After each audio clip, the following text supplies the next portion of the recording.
Hello everyone, আসসালামু আলাইকুম।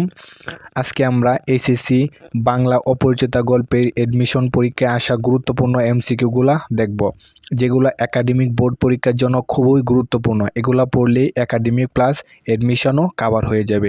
তুমি যদি এসএসসি 2026 বা 27 পরীক্ষার্থী হও, ভিডিওটা শেষ পর্যন্ত দেখো, কারণ আজকের ভিডিও থেকে কমানোর সম্ভাবনা 99% ইনশাল্লাহ। চলো শুরু করি। এখন আমরা ঢাকা বিশ্ববিদ্যালয় ভর্তি পরীক্ষায় আসা বিভিন্ন এমসিকিউ দেখব অপরিচিতা গল্পের। পাক যন্ত্রটা কি অন্য শুদ্ধ সেখানে টান মারিয়া ফেলিয়া দিয়ে আসিতে পারিলে তবে আফসোস মিটিত। উদিতাংশটি কোন গল্পগ্রন্থ? এটা হবে অপরিচিতা। এটা কিন্তু খ ইউনিট 2023-24 এসেছে। আমি ঢাকা বিশ্ববিদ্যালয়ে এই প্রশ্নগুলো পড়িয়ে দেব ইনশাল্লাহ। এখান থেকে বোর্ডে তো কমন পড়বে প্লাস এই এডমিশনও পড়া হয়ে যাবে অনেকটা। বোর্ডে এগুলার বাইরে আসবে না। সো আজকে ক্লাসটা খুব মনোযোগ দিয়ে দেখবে। অপরিচিতা গল্পে অনুপমের সুন্দর চেহারা পণ্ডিত মশাই কিসের সঙ্গে তুলনা করেছিলেন? শিমুল, ফুল ও মাকাল ফল। এটাও কিন্তু 22-23 সেশনে খ ইউনিট এসেছে। অনাবৃষ্টির দিনে ফুলের কুড়িটির মতো মেয়ের বিমূর্ষ মুখ কোন রচনার বাক্য? এটা হবে অপরিচিতার। অপরিচিতা গল্পে কোন বয়সটা না দৈর্ঘ্যে না গুণে বড়? এটা হবে 27 বছর বয়স। সরাসরি বইয়ে সেটা রয়েছে। এই বয়সটা না দৈর্ঘ্যের হিসাবে বড় না গুণের হিসাবে বড়। মানুষের মধ্যে যাহা অন্তরতম এবং অনির্বচনীয়, লেখকের মতে কণ্ঠস্বর যেন তারই চেহারা হবে। এটা সরাসরি গল্পের লাইনে রয়েছে। বাংলাদেশের সঙ্গে সম্পৃক্ত রবীন্দ্র রচনা কোনটা হবে? চিহ্নপত্র। ফল্গু নদীর বৈশিষ্ট্য হলো একটি অন্তঃসলীলা নদী। এটি একটি। তার সম্পর্কটাকে স্থায়ী করিবার ইচ্ছা আমার নাই, উক্তি রয়েছে শম্ভুনাথের। অপরিচিতা গল্পে কোন স্থানের উল্লেখ নেই? সেটা হবে কামাখ্যা, কেননা কানপুরও উল্লেখ রয়েছে, কোন্নগরও উল্লেখ রয়েছে, আন্দামান দ্বীপও উল্লেখ রয়েছে। ব্যয় সম্প্রদায়ের আর যাই থাক, তেজ টাকাটা দোষের। অপরিচিতা গল্পে কতকের জীবনটা না দৈর্ঘ্যের হিসাবে বড় না গুণের হিসাবে বড়? এটা সরাসরি গল্পের মধ্যে রয়েছে। এ বয়সটা না দৈর্ঘ্যের হিসাবে বড় না গুণের হিসাবে বড়। এটা অনুপমের কথার মাধ্যমে প্রকাশ পেয়েছিল। ফল্গু কি একটি অন্তঃসলীলা নদী? অপরিচিতা গল্পটি কোন পত্রিকায় প্রথম প্রকাশিত হয়? সেটা হবে সবুজপত্র পত্রিকায়। রবীন্দ্রনাথের লেখা গ্রন্থ কোনটি? সেটা হবে কালান্তর। অন্যগুলো তার লেখা গ্রন্থ নয় কিন্তু। কার্তিকেয় এর অগ্রজ কে? সেটা হবে গজানন। অপরিচিতা গল্পে অনুপমের বন্ধু কে? অনুপমের বন্ধু ছিল হরিশ। এখন দেখব ঢাকা ইউনিভার্সিটির গ ইউনিটে আসা কিছু গুরুত্বপূর্ণ এমসিকিউ। মঞ্জুরি শব্দের অর্থ হলো কি? মুকুল। মামার মুখ তখন অনর্গল ছুটিতে ছিল। অপরিচিতা রচনার এই উদ্ধৃতিটি প্রকাশ পেয়েছে অনুপমের মামার অন্তঃসারশূন্য অহংকার। ছেলেবেলায় অনুপমের চেহারা নিয়ে বিদ্রূপ করার সময় পণ্ডিত মশাই কোন দুটি ফুল ও ফলের তুলনা করেছিলেন? শিমুল ও মাকাল।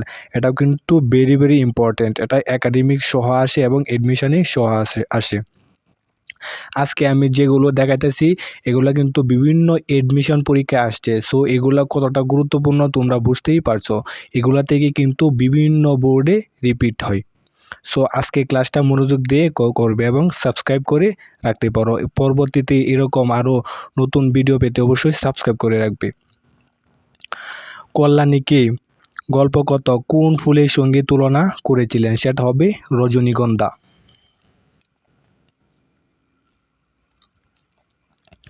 ছোটবেলায় অনুপম পণ্ডিত মশাইয়ের বিদ্রূপের পাত্র হয়েছিলেন কেন? সুন্দর চেহারার জন্য। রক্তকরবী কোন ধরনের রচনা? এটা একটা নাটক। এখন দেখব ঢাকা ইউনিভার্সিটির 6 ইউনিটে আসা গুরুত্বপূর্ণ এমসিকিউগুলো। চিত্রশিল্পী ছিলেন বঙ্কিমচন্দ্র চট্টোপাধ্যায়, জসীমউদ্দিন, শওকত ওসমান, রবীন্দ্রনাথ ঠাকুর। এটা হবে রবীন্দ্রনাথ ঠাকুর। রবীন্দ্রনাথ ঠাকুরের কাব্যগ্রন্থ পুনশ্চ। শেষের কবিতা হচ্ছে তার একটা উপন্যাস। শেষের কবিতা উপন্যাসের নায়ককে? শেষের কবিতা উপন্যাসের নায়ক বললে হবে অমিত রায়। আর যদি বলে শেষের কবিতা উপন্যাসের রচয়িতাকে, রচয়িতা ছিলেন রবীন্দ্রনাথ ঠাকুর। আচ্ছা, জিএসটিতে অনেকগুলা কোয়েশ্চেন আসছে। কোনটি রবীন্দ্রনাথ ঠাকুর রচিত কাব্যনাট্য? এটা কোনটা হবে? চিত্রাঙ্গদা। মৃত্যুতে তিনি যে হাঁফ ছাড়িলেন সেই তার প্রথম অবকাশ কাব্যটি কোন গল্পের? এটা হবে অপরিচিতা গল্পের। অপরিচিতা গল্পে কল্যাণী মাতৃজ্ঞা বলতে কি বোঝায়? মাতৃভূমির প্রতি কর্তব্য। মন্দ নয় হে কাটি শোনা বটে উক্তিটি কার? উক্তিটি ছিল বিনুদার। অপরিচিতা গল্পে কল্যাণী চরিত্রের প্রধান বৈশিষ্ট্য কোনটি? প্রধান বৈশিষ্ট্য হচ্ছে তিনি ব্যক্তিত্বপূর্ণ ছিলেন। নমনীয় তো বটেই, কিন্তু বেস্ট আনসার হবে ব্যক্তিত্বপূর্ণ ছিলেন। অহংকারীও কিন্তু ছিলেন না। কিন্তু মেয়ের বয়স যে 15 তাই শুনিয়া মামার মন বার হইল বাক্যটি কোন গল্প থেকে নেওয়া হয়েছে? সেটা হবে অপরিচিতা গল্প থেকে নেওয়া হয়েছে। আমার কন্যার গহনা আমি চুরি করিব এই কথা যারা মনে করে তাদের হাতে আমি কন্যা দিতে পারি না উক্তিটি কে করেছিলেন? উক্তিটি করেছিলেন শম্ভুনাথ সেন। অপরিচিতা গল্পটি কোন পুরুষের জবানিতে লেখা? সেটা হবে উত্তম পুরুষের জবানিতে লেখা। তোমরা যারা বিভিন্ন এডমিশন পরীক্ষায় ভালো করতে চাও তারা আমার এই এমসিকিউগুলো দেখলে একাডেমিকে তো ভালো করবেই, এবং তার পাশাপাশি এডমিশনও তোমাদের কাভার হয়ে যাবে, যার ফলে তোমরা অনেকটা এগিয়ে থাকবে। আমিও কিন্তু এভাবেই পড়েছি। আমি এখন শাহজালাল বিজ্ঞান ও প্রযুক্তি বিশ্ববিদ্যালয়ে পড়াশোনা করছি, জগন্নাথেও চান্স পেয়েছি। আচ্ছা, পরেরটা আমরা দেখি। এখন দেখতেছি আমরা জগন্নাথ বিশ্ববিদ্যালয়ে আসা গুরুত্বপূর্ণ এমসিকিউগুলা। 20 শতকীয় পুরুষতন্ত্রের অমানবিকতার কাহিনী মানে কোন গল্পটি? সেটা হবে অপরিচিতা। কিন্তু আমরা অনেকেই উদাহরণের মধ্যে যদি বা অপশনের মধ্যে যদি বিলাসী থাকতো তাহলে আমরা সেটাই দাগিয়ে দিতাম। এটা আমাদের সময় এসেছিল, কিন্তু আমরা ভুল করছি, আমাদের একাডেমিকের সময় এসেছিল, যার ফলে আমরা এই এডমিশনের বইটা আগে পড়ি নাই, যার ফলে ওইটা ভুল হয়েছে, কিন্তু পরে গিয়ে আমরা জানতে পেরেছি। আচ্ছা, রবীন্দ্রনাথ ঠাকুর এশীয়দের মধ্যে কততম নোবেল বিজয়ী? এটা হবে প্রথম নোবেল বিজয়ী। শেষের কবিতা রবীন্দ্রনাথ ঠাকুরের কোন ধরনের রচনা? এটা হবে শেষের কবিতা হচ্ছে একটা উপন্যাস, আমি আগেই বলেছিলাম। বাংলাদেশের জাতীয় সঙ্গীতে কোন বিষয়টি প্রাধান্য পেয়েছে? এটা হবে বাংলার প্রকৃতির কথা। পুরুষতন্ত্রের অমানবিকতার স্ফুরণ ঘটেছে কোন গল্পে? এটা হবে অপরিচিতা। আমি আগেই যেটা বলেছি অনেকেই বিলাসী দিয়ে দিতে পারো, কিন্তু এটা বিলাসী হবে না, এটা হবে অপরিচিতা। কে অপরিচিতা গল্পের চরিত্র নয়? শম্ভুনাথ হচ্ছে অপরিচিতা গল্পের চরিত্র। হরিশ চরিত্র এই গল্পের। বিনুদা রয়েছে এই গল্পের চরিত্র নয়। কে? লোকনাথ নামে অপরিচিতা গল্পে কেউ নেই। অপরিচিতা গল্পে কোন বিষয়ের ইঙ্গিত পাওয়া যায়? এটা হবে যৌতুক প্রথা। যৌতুক প্রথার ফলে অনেক কাহিনী ঘটেছে, এটা হবে যৌতুক প্রথা। ও রবীন্দ্রনাথের এখন জাহাঙ্গীরনগর বিশ্ববিদ্যালয় খ ইউনিটের কিছু কোয়েশ্চেন দেখব। রবীন্দ্রনাথের অপরিচিতা গল্পের মূল বিষয়বস্তু কি? এটা হবে যৌতুক প্রথা। রবীন্দ্রনাথ ঠাকুর কর্তৃক প্রতিষ্ঠিত বিশ্ববিদ্যালয় কোনটি? বিশ্বভারতী বিশ্ববিদ্যালয়। এটা হবে বিশ্বভারতী বিশ্ববিদ্যালয়। তারপরে বুঝিলাম মাতৃভূমি আছি অপরিচিতা গল্পে কাকে উদ্দেশ্য করে উক্তিটি করা হয়েছে? এটা হবে কল্যাণী। মানসী একটি কাব্যগ্রন্থ ও পত্রিকা। শাস্ত্রশিক্ষা নীতিশিক্ষা একেবারে নাই, কাজেই উক্তিটি কোন গল্পের? এটা হবে দেনা পাওনা। এটা অন্য একটা গল্পের একটা কোয়েশ্চেন এখানে আসছে। সং অফারিংস গ্রন্থের জন্য নোবেল পুরস্কার পান কে? কে পেয়েছিলেন? রবীন্দ্রনাথ ঠাকুর। রবীন্দ্রনাথ ঠাকুর রচিত গ্রন্থ নয়। রবীন্দ্রনাথ ঠাকুর রচিত গ্রন্থ নয় বলছে, তাহলে কোনটা হবে? গৃহদা। গরিবাই রবীন্দ্রনাথের গ্রন্থ চতুরঙ্গ রাজাও, এবং গৃহদা হচ্ছে শরৎচন্দ্র রচিত একটি উপন্যাস।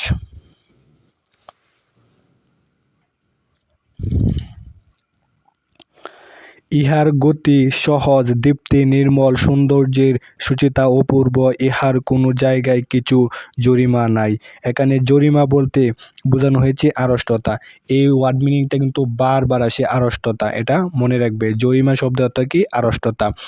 গাড়ির লোহার ড্যাশ তাল দিতে দিতে চলিল, আমি মনের মধ্যে ড্যাশ শুনিতে শুনিতে চললাম। শূন্যস্থানে কি হবে?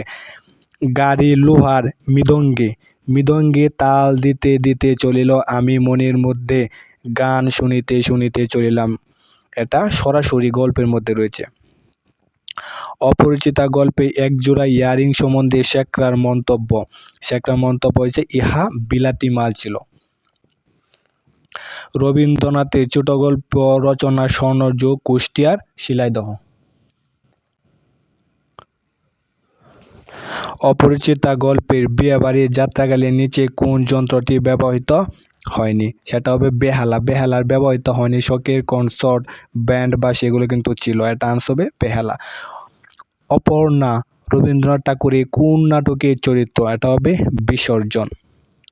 রবীন্দ্রনাথ ঠাকুর রচিত সর্বশেষ গল্পের নাম হচ্ছে মুসলমানির গল্প। অপরিচিতা গল্পে হরিশের কোন গুণের বর্ণনা রয়েছে? এটা হবে আসর জমানো। আসর জমাইতেও দ্বিতীয় কে ছিল? হরিশ। নিচে কোনটি রবীন্দ্রনাথ ঠাকুরের প্রবন্ধ? বাংলা ভাষার পরিচয়। এটা কিন্তু রবীন্দ্রনাথ ঠাকুরের একটা প্রবন্ধ। এখন দেখবো রাজশাহী বিশ্ববিদ্যালয়ে খ ইউনিটে আসা গুরুত্বপূর্ণ এমসিকিউ গুলো। শেষ লেখা কাব্যগ্রন্থের রচয়িতা কে? এটা হবে রবীন্দ্রনাথ ঠাকুর। সং অফারিংস এর বাংলা অনুবাদ কি? গীতাঞ্জলি। সং অফারিংস এর বাংলা অনুবাদ গীতাঞ্জলি। আমার মন উতলা করিয়া দিল, কে মন উতলা করিয়া দিল? হরিশ। তখন আমার বয়স ছিল 23, এখন হইয়াছে 27। কোন রচনার এবং খার বয়সের কথা বলা হয়েছে? এটা হবে অপরিচিতা গল্পে অনুপমের বয়সের কথা বলা হয়েছে। কোনটি রবীন্দ্রনাথের মুসলমানি গল্পর চরিত্র? এটা হচ্ছে হাবিব খাঁ। অপরিচিতা গল্পটি গল্পগুচ্ছের কোন খণ্ডে রচিত হয়েছে? এটা হবে তৃতীয় খণ্ডে রচিত হয়েছে। রবীন্দ্রনাথের মুক্তধারা একটি নাটক। মুক্তধারা একটি কি নাটক? এখন দেখব খ ইউনিটে আসা গুরুত্বপূর্ণ এমসিকিউ গুলা। সং অফারিংস কোন কাব্যগ্রন্থের ইংরেজি অনুবাদ? গীতাঞ্জলি ও অন্যান্য কিছু কবিতা। চলিত ভাষায় রবীন্দ্রনাথ ঠাকুরের উপন্যাস শেষের কবিতা। কত বছর বয়সে রবীন্দ্রনাথ ঠাকুরের প্রথম কাব্যগ্রন্থ প্রকাশিত হয়? এটা হবে 15 বছর বয়সে। এ আর দেখিব কি, ইহাতে কাজ নাই, উক্তিটি কার? এটা হচ্ছে শেখরার। আজকে অপরিচিতা গল্পের গুরুত্বপূর্ণ এমসিকিউ পার্ট 1-এ অনেকগুলো শিখেছি। ভিডিওটা যদি তোমার কাছে উপকারে আসে অবশ্যই লাইক করে দাও। পরবর্তী ভিডিওতে বাকিগুলো দেখব। তোমরা যারা এসএসসি একাডেমিক ও এডমিশনে ভালো করতে চাও তারা এখনই সাবস্ক্রাইব করে রাখো, না হলে পরবর্তী ভিডিও মিস করবে। এসএসসি ফুল রিভিশন হবে একদম সহজে ইনশাল্লাহ। সো সাবস্ক্রাইব নাও। দেখা হচ্ছে পরবর্তী ভিডিওতে। আল্লাহ হাফেজ।